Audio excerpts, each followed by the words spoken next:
One of the reasons I got trained as a peacemaker, because I'm trying to add even more legitimacy to this, where it actually becomes formalized and greater accepted.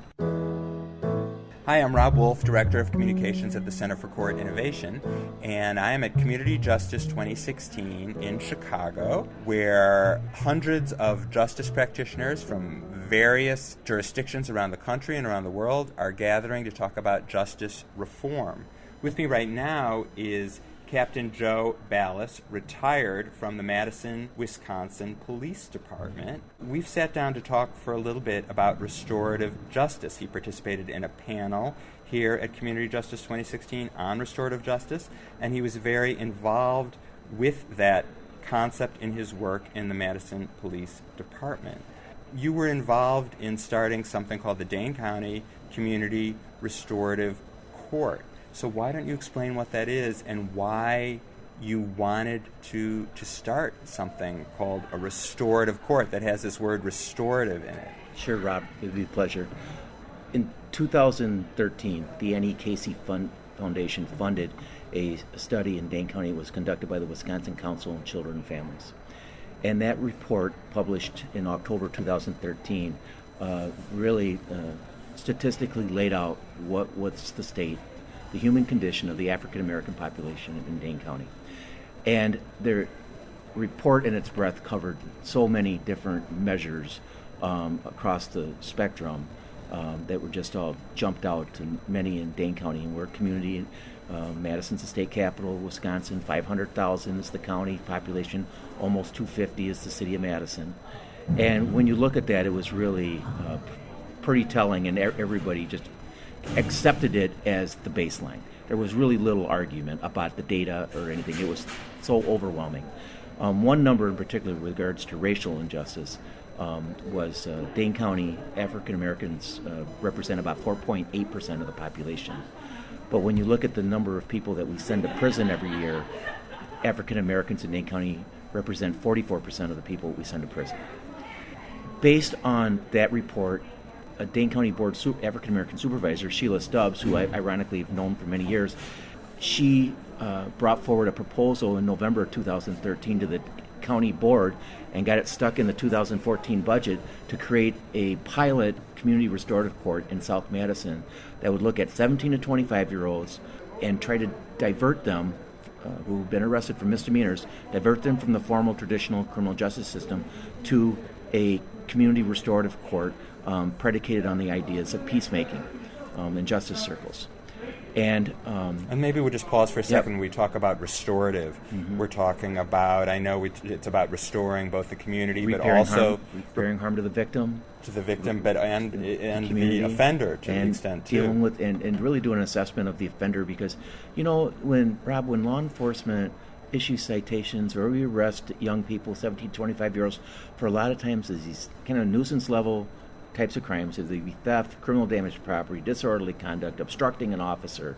There are other things that are going on there with that person at that point in time that they happen to come on an officer's radar screen. Because oftentimes when we make arrests, we're not out driving around looking for them.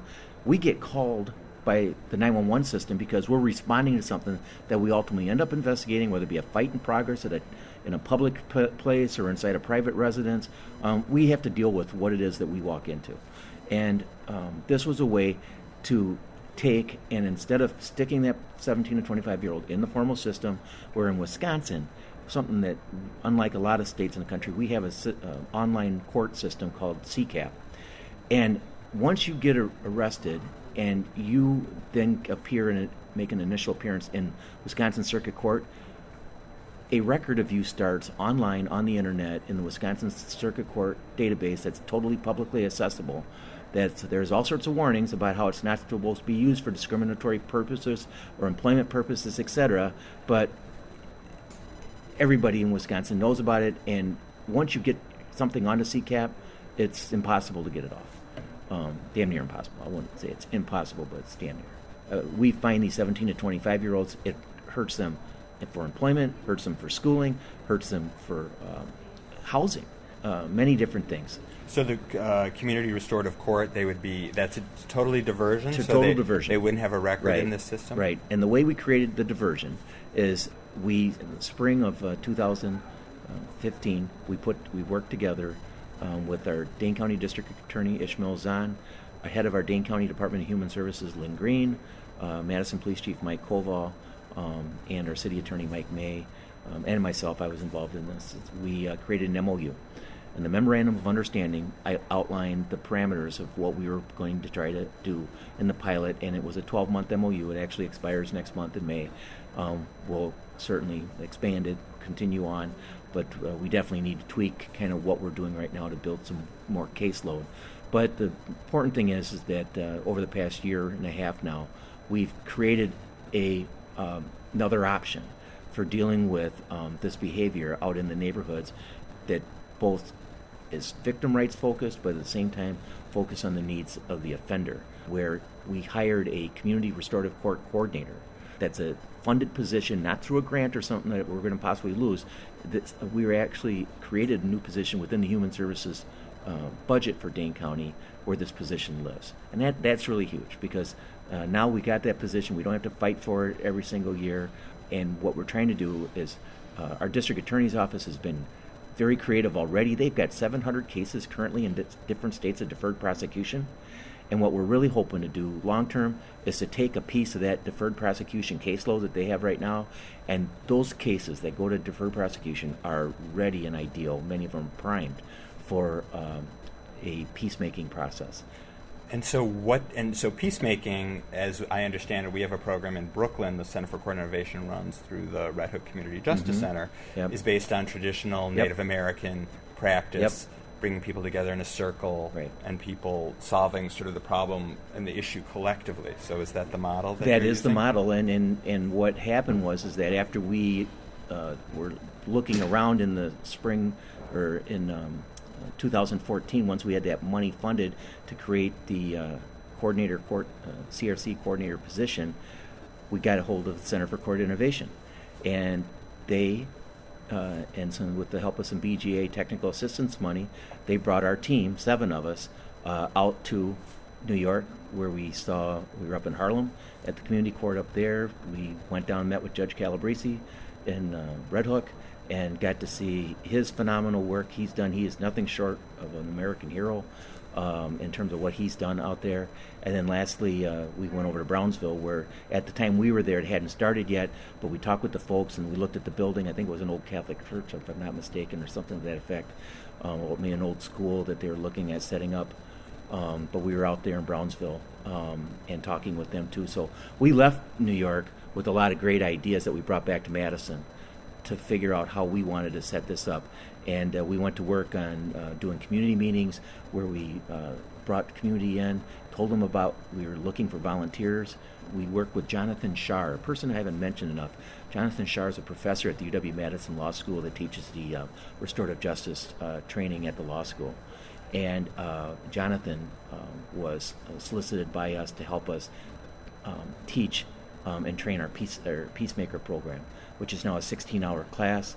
We've got over 40 trained, and myself, just a few weeks ago, I went through the 2-day training myself. And has it started, the restorative? Yes. So last July, we started actually making referrals from the South Police District. Again, we're just focused on my old district, where a new captain's at right now, because I left in January. But we're going through every arrest that we make, and we make probably 60-some arrests a month. And we're looking for those cases that we can divert. But right now, our MOU is focused really kind of looking at first offenders, 17 to 25. But what we're realizing, and our challenge is, we need to get into more complex cases. Because some of the things that we heard at this conference, for instance, is that you don't want to be doing interventions on low-risk populations, okay? And generally, in our model you have right now, those are our first offenders. They don't have a lot of, the kid, the 21-year-old that got drunk and stole a coffee cup at the convenience store at 2 o'clock in the morning, who's on his way to a graduate degree in engineering at Wisconsin, probably isn't the guy that really needs to go through the restorative court.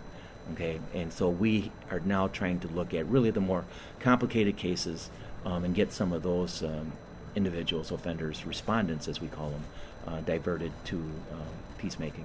So get me a little bit into the head, your head as a police officer. Although there are police officers who've been involved in all kinds of innovative strategies, community policing and engaging the community, I think it's probably less common, this notion of restorative justice engaging the police. So what attracted you to this? Why were you drawn to this idea of restorative justice? Great question, Rob. And for me, it just was a logical extension of my journey and my career as 30 years in policing. I did my graduate work at Wisconsin in the early 80s, and I was able to have great mentors like Professor Herman Goldstein, who was the godfather of problem-oriented policing. And in the late 80s, early 90s, I happened to be part of some of the early efforts at defining what community policing is in this country. I was a neighborhood officer myself in the city of Madison, where we identified 13 kind of high-crime little pockets in the city of Madison, and I was one of 13 neighborhood officers in the late 80s that went out into those neighborhoods and built relationships with people and to really try to find alternatives to arrest and other ways of dealing with crime and the crack dealing and the gang behavior and things like that we had out in those neighborhoods. That, to me, was a very unbelievable moment in my career as in law enforcement, because it really defined me and really set in place my core values in terms of the need for police in the community to really have this very, very close partnership and understanding with the community that you are trying to police. Because policing isn't something that police do, but policing is something that we do collaboratively with the community. And the community shares a big part of that. So for me, when I look at restorative justice, quite honestly, it's like a graduate school version of community policing as we knew it, but it brings more formality to it. Okay, and the peacemaking process and just the respect and dignity, how everybody participates equally in the process, it's so different, so radically different than the traditional adversarial justice system as we know it today. It's really, what we're talking about here is changing the culture of the justice system. And I think restorative justice really hit. I'm excited about it. I think we're just literally scratching the surface. And we got many kind of laboratories going on, much like we experimented 20 plus years ago with community policing in Madison. Now I see a lot of communities around the country experimenting with different models of community justice, and it's every single day. And one of the reasons I got trained as a peacemaker, because I'm trying to add even more legitimacy to this, where it actually becomes formalized and greater accepted. I don't want it just to be the tree-hugging people that are out there being trained as peacemakers, that the hippies, but here is a 30-year veteran of law enforcement, recently retired captain, very involved in this community through Rotary, the United Way, coaching basketball, whatever it might be. But I also see that people like me also need to become peacemakers, because we're part of the community and we need to be part of that restorative justice process. Well, let me ask you just one final question, which is, with all the concerns that everyone is aware of, there was just a report about Chicago police released this week. Right. There's a lot of concern that there's a culture among some police officers where there's an antagonism between the community they serve, there's institutional racism, there's all kinds of things. Right. And you just spoke about a very personal journey that you took, 30 years down this road, although it didn't take you 30 years, but you evolved to a position where, your eyes have been opened and you've embraced new ways of doing things, and you're talking about restorative justice. And I also know you had mentioned before we started that you've been advising, someone who is working with the task force, the President's Task Force on 21st Century Policing. You're very involved, nationally now that you've retired, in helping police jurisdictions think differently. What advice or insight do you have into how maybe restorative justice or other tools can be used, and how can you get police officers interested in them who haven't walked in your shoes specifically? Right. Great question, Rob. I think we're with regards to policing, I think we're at a kind of a crossroads in this country, very similar to where we were when UCR Part 1 crime was at its highest in the early 1990s. A lot of the initiatives that led to President Clinton's 100,000 officer initiative when he was first elected, and the 1994 crime bill, I think today we are similarly situated. But interestingly, we don't have the same amount of crime that we had back then, but how our police interact with our communities. And I think we're really struggling with this whole nature of the increasing diversity of our country, particularly in our larger urban areas. Any community 50,000 and over, okay, you are really starting to see some very changing demographics. One of the areas that I'm working in right now is out in King County, Seattle. And I happened over the past year meet Sue Rahr, who was a former King County sheriff that is now the executive director for the Criminal Justice Training Commission for the state of Washington. And she was on President Obama's 21st Century Policing Task Force. And Sue penned the piece that Harvard published a few years ago about are we training our police officers to be guardians or warriors? And when you look at the President's Task Force report and what Sue and the colleagues that were on that task force, they identified 6 pillars that put forth a roadmap for police chiefs and communities all over the country to really internally look at themselves, to see and measure themselves to see how they're doing and where they could improve. And that first pillar is all about trust and legitimacy. And in that part of the report, and it's not a very long report, it's only 30 pages long, there's a lot of reference to procedural justice, both internally and externally. Because one of the things we know, and we found many years ago in Madison, is that you can't put police officers into an organization, okay, where good work's not recognized, where they have abusive supervisors, where there's no systems of accountability. When you have internal cultures like that, you're going to get bad policing on the backside of it. There's just no way. You might get some good policing by accident, but if you got inside of those police organizations that are so dysfunctional, okay, you can't expect any better result. Many years ago, 4 decades ago, by a guy by the name of David Cooper, police chief in Madison at the time, he led Madison on a 20-year kind of culture revolution that transformed our department, where hired the first women. Today, over 30% of the officers in the Madison Police Department are women. 90% of us have at least a 4-year degree. 20% of the department are people of color. We have, for a 455 officer department in a community of 250,000, we're doing pretty damn good in terms of trying to at least recruit, retain individuals that we can take and put out there on the streets every day as police officers, and with the proper training and guidance. There's a lot of police departments in this country that, quite frankly, are really struggling to do that. You know, I'll end, Rob, with something in terms of the need for police departments and communities to think futuristic about how they build police departments. Chief Cooper once said many years ago, if you want to see what your community is going to look like 15 years from now, walk into a kindergarten classroom. Makes sense. Absolutely. And if you're not trying to build and recruit and prepare your police department to put, in terms of its diversity, to what that kindergarten classroom looks like today, you're losing ground already. So I think we're at a unique opportunity here. I think restorative justice is, quite frankly, really the next evolution here of the conversation. We've got some tough problems that we're dealing with in this country, but I really feel optimistic, I think, about the tools that we have, the evidence-based practices, and a lot of great organizations like the Center for Court Innovation that are helping agencies and police departments all around the country and justice systems help us get there. Well, that's a very nice and positive note to end on, so thank you. I've been speaking with Captain Joe Ballas, who retired just this past January from the Madison Police Department and is now very involved in a number of things, both in Madison and nationally, regarding innovations in policing. And we've been speaking this afternoon at Community Justice 2016, the international conference that's being held here in Chicago.